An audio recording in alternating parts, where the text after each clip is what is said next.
Doc Molly here to show you a new feature that I've added to Podcast by Doc Molly. At the bottom of each page, you will now see a Browse widget and a Search widget.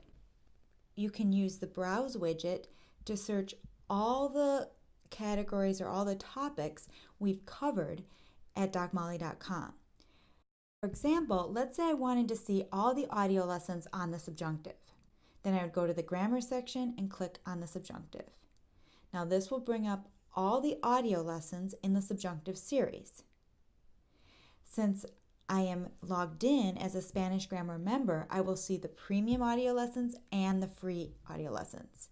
If I were not logged in as a Spanish Grammar member, I will only see the free lessons here.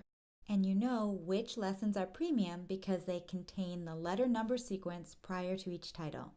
Now let's say I want to see all the audio lessons in the chest pain series. I'll select chest pain here, and this will bring up all the lessons in the chest pain series. And again, since I'm logged in as a medical Spanish member, I will see both the free and the premium lessons. Now let's practice using the search function. Let's say I want to practice taking a medication history. So I can enter medication history here and then click enter. And this is going to bring up all the pages and audio lessons that may have information pertaining to a medication history.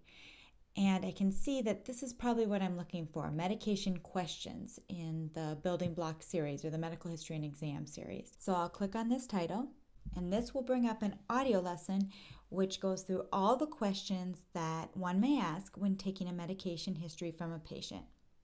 Now let's try another one. Let's say I want to learn how to say short of breath in Spanish. I can enter short of breath here, and this will bring up all the audio lessons and pages that may contain the phrase short of breath. I know I talked about it in the atrial fibrillation lessons, but I'm going to look at this review of systems lesson. So I'll click on the title, and I can use the find function to specifically look for the phrase short of breath in this lesson. And here you can see how it highlights the phrase as I type it in the find window. And that's it. I hope you enjoyed this 3-minute tutorial on using the Browse and Search widgets found at the bottom of each page and post at docmolly.com. Hasta la próxima!